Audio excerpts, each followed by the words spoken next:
تو ایک غلام ہندوستان میں پیدا ہوئے تھے. تو جو ہم نے شروع میں گورنمنٹ ہاسپٹلس دیکھے ان کی بہت اچھی سٹینڈرڈ تھی. ہم سب، میں، میری بہنیں، ہم سب گورنمنٹ ہاسپٹلس میں پیدا ہوئے تھے اور کبھی بھی کسی کو کچھ ہوتا تھا گورنمنٹ ہاسپٹلس میں جاتے تھے. تو پرائیویٹ ہاسپٹل کا تو کانسیپٹ ہی نہیں تھا. لیٹ سکسٹیز میں جا کے پرائیویٹ ہاسپٹلس شروع ہوئے پاکستان میں. اس سے پہلے سب گورنمنٹ ہاسپٹلس میں جاتے تھے. اس سے پہلے تو ہمارے جو سربراہ بھی تھے وہ لنڈن میں اپنا علاج نہیں کرواتے تھے، ان کا علاج پاکستان میں ہی ہوتا تھا.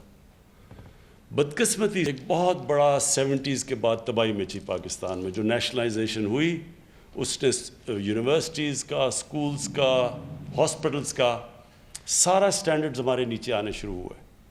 اور اس کی ایک بہت بڑی وجہ تھی.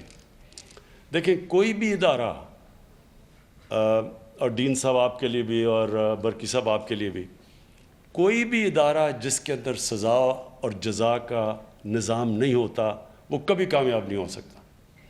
یہ سارا جو سوویت یونین اتنا بڑی دنیا کی سپر پاور تھی، وہ پیچھے اس لیے رہ گئی کہ وہاں یہ سزا جزا کا قانون ختم ہو گیا اور وہ سب کچھ گورنمنٹ سروسز تھی. اور گورنمنٹ سروسز کے اندر بھی کئی ملکوں نے، مثلا چائنا کے اندر انہوں نے بڑا زبردست قانون بنایا ہوا ہے. وہاں میریٹوکریسی کا اتنا زبردست سسٹم ہے چائنا میں کہ وہ ساری دنیا کو پیچھے چھوڑ کے جا رہے ہیں. تو میریٹوکریسی کا مطلب ہی یہ جو ڈین صاحب آپ نے بات کی تھی پروفیشنلزم کی، پروفیشنلزم کا مطلب ہی یہ ہے کہ جو زیادہ محنت کرتا ہے، جو کام زیادہ کرتا ہے، جو قابل زیادہ ہوتا ہے وہ اوپر چلا جاتا ہے. لیکن ہمارا گورنمنٹ کا سسٹم کیا ایوالو ہوا؟ جو سینئر ہے وہی اوپر جاتا تھا. اب سینئر اچھا ہے یا برا ہے اس کو پروموشن، پے رائزز ملتی ہیں تنخواہ میں. جب آپ کو ہر سال پے رائز ملتی ہے وہ سب کو ایک ہی جتنی پے رائز مل جاتی ہے. تو جب آپ ایک انسینٹیوز ہی نہیں دیں گے ایک سسٹم کے اندر محنت کو، قابلیت کو، تو وہ سسٹم تو کوئی بھی دنیا میں نہیں چل سکتا.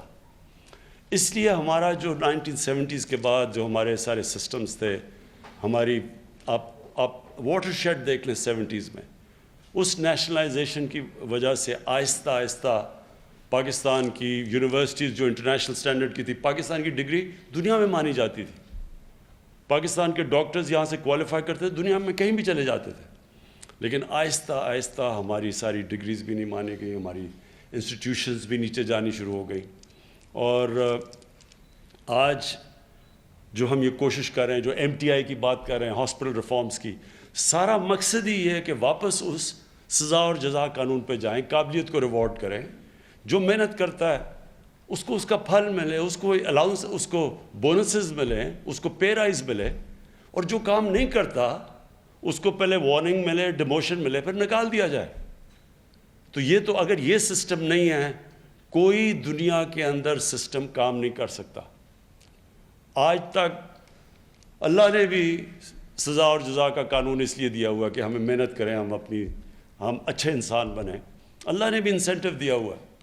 نہیں تو کسی کو کیا ضرورت پڑی کہ اگر کسی میں فرق ہی نہیں ہے تو کوئی کیوں محنت کرے. تو ہمارا یہ جو ریزسٹنس آتی ہے کئی دفعہ MTI ریفارمز کی، میں وہ سارے لوگوں کو یہ پیغام آج دینا چاہتا ہوں. کئی میں سوچتا ہوں کہ ڈاکٹرز اس کے خلاف ہیں. کیسے آپ اس کے خلاف ہو سکتے ہیں؟ کیا آپ چاہتے نہیں کہ آپ کے گورنمنٹ ہاسپٹلز اچھے بنیں؟ کیا یہی چاہتے ہیں کہ گورنمنٹ ہاسپٹل میں صرف غریب آدمی آئے اور پرائیویٹ ہاسپٹل میں پیسے دے کے آدمی جائے؟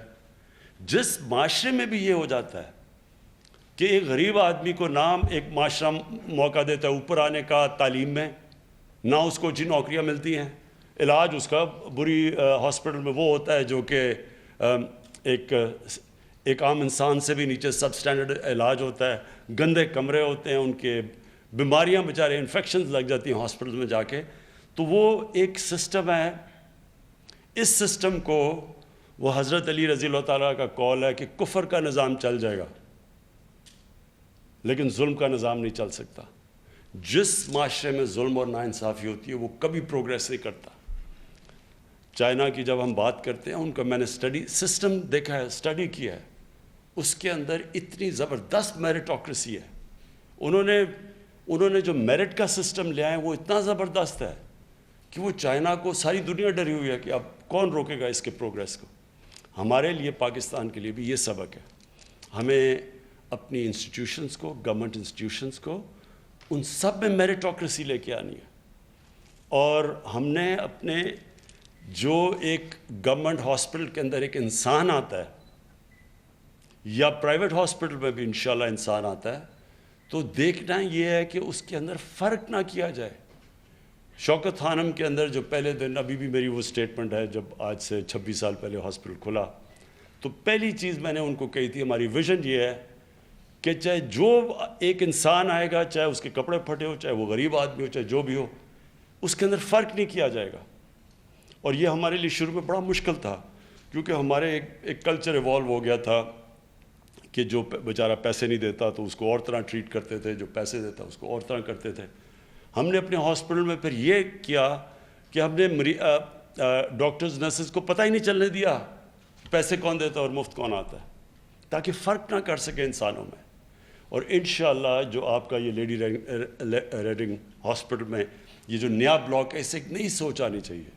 جو بھی ہاسپٹل میں آئے گا اس کے اندر آپ کو میں یقین دلاتا ہوں کہ جب ایک مریض کو جو تکلیف میں آتا ہے, اس سے آپ کے صرف جب رویہ ٹھیک ہوتا ہے, آدھا تو وہیں ریلیکس کر جاتا ہے. وہ جب وہ دیکھتا ہے کہ اس کو انسانیت, ایک نظام مل رہا ہے, ایک ہیومین سسٹم مل رہا ہے, تو اس کی آدھی بیماری تو وہ ریلیکس کر جاتا ہے. اور یہ بڑا امپورٹنٹ ہے. میں آپ کو, برکی صاحب آپ کو بھی, ڈین صاحب آپ دونوں کو میں یہ کہنا چاہتا ہوں کہ یہ آپ نے انگرین کرنا ہے. ہمیں شروع میں مسئلے تھے, پھر ہم نے ریفریشر کورسز کیے اپنے سٹاف کے, بار بار ان کو سمجھایا. اور آج یہ میرا, کیونکہ اللہ میں ایمان ہے, یہ میرا یقین ہے کہ وہ ہاسپٹل ایک معجزہ ہے. شوکت خانم اور یہ بھی کہ کوئی بھی اس کی مثال نہیں ہے کہ ایک پرائیویٹ ہاسپٹل جو خسارہ کرے کوئی 12-13 ارب روپے کا ہر سال, 12-13 ارب کا خسارہ کرے, اور قوم اس سے زیادہ پیسے دے دے اگلے سال. یہ اللہ کی برکت آتی ہے. جب ایک انسٹیٹیوشن میں انسانیت ہوتی ہے, اس میں اللہ کی برکت آتی ہے. اور میں یہ چاہتا ہوں کہ یہ نیا کلچر یہاں سے شروع ہو, LRH سے, اور وہ سارے KP کے ہاسپٹل سے پھر سارے پاکستان میں جائے. دیکھیں, لوگ جو رول ماڈلز ہوتے ہیں وہ کم ہوتے ہیں. ساری پبلک رول ماڈلز نہیں ہوتی, رول ماڈل کم ہوتے ہیں. ان کو دیکھ کے پھر ایک پورے معاشرے کے اندر چینج آتی ہے. اسی طرح آپ نے اس کو LRH کو, کیونکہ زبردست ہاسپٹل بنا ہے, پہلے تو اس کی صفائی نیا کھلا ہے, آپ نے اس کو بالکل صاف رکھنا ہے. چیلنج یہ نہیں کہ آج کیسا ہے, چیلنج یہ ہے کہ 2 سال 3 سال 5 سال کے بعد کیسا ہے. اور آپ نے اگر وہ رکھیں گے, میں آپ کو یقین دلاتا ہوں, میرا جو ایکسپیرنس ہے پاکستانیوں کا, جس وقت آپ پاکستانیوں کو کوالٹی دیتے ہیں, یہ قوم پھر اس کو پوری طرح بیک کرتی ہے, اپریشیٹ کرتی ہے. ہماری آج نمل یونیورسٹی 90% اسکالرشپس ہیں. عام گھرانوں کے بچے آ کے کوالٹی ایجوکیشن لے رہے ہیں, لیکن کیونکہ کوالٹی ایجوکیشن لے رہے ہیں, جو وہاں سے نکلتا ہے اس کو اچھی اچھی نوکریاں ملتی ہیں, اس کو ہماری ڈونیشن زیادہ آنی شروع ہو جاتی ہیں, اور ان ڈونیشنز پہ ماشاءاللہ اب یہ پوری ایک نالج سٹی بننے جا رہی ہے. تو اسی طرح LRH کو بھی جیسی لوگوں کو کانفیڈنس ہوتا جائے گا. اب ہم نے ہیلتھ کارڈ انٹروڈیوس کر دیا ہے. ہیلتھ کارڈ کا مطلب یہ ہے کہ کمپٹیشنز ہو جائے گی پرائیویٹ ہاسپٹلز اور گورنمنٹ ہاسپٹلز کی. اب کیونکہ جدھر بھی مریض کے پاس, عام آپ کے شہری کے پاس ہیلتھ کارڈ ہوگا, وہ کہیں بھی جا سکتا ہے, وہ گورنمنٹ ہاسپٹل بھی جا سکتا ہے, پرائیویٹ ہاسپٹل میں بھی جا سکتا ہے. تو آپ کے اوپر کمپٹیشن ہوگی گورنمنٹ ہاسپٹلز میں کہ آپ کو اٹریکٹ کرنا پڑے گا مریضوں کو. پہلے تو صرف غریب آدمی آتا تھا, کوئی ضرورت نہیں تھی کسی کو اپنے آپ کو پش کرنے کی. اور اب پرائیویٹ ہاسپٹلز کے اوپر بھی پریشر پڑے گا, گورنمنٹ ہاسپٹلز میں, کیونکہ غریب سے غریب آدمی کے پاس اب ہیلتھ کارڈ ہوگا اور اس کے پاس چوائس ہوگی, جو اس کو اچھا علاج ملے گا وہ ادھر جائے گا. اور یہ پھر خاص طور پہ گورنمنٹ ہاسپٹلز کے لیے, ان کے لیے بڑا ایک کمپٹیشن ہوگی. میں پھر سے آپ سب کو مبارک دیتا ہوں, اور مجھے بڑی خوشی ہوئی آج یہ کوالٹی آپ کی دیکھ کے. شکریہ.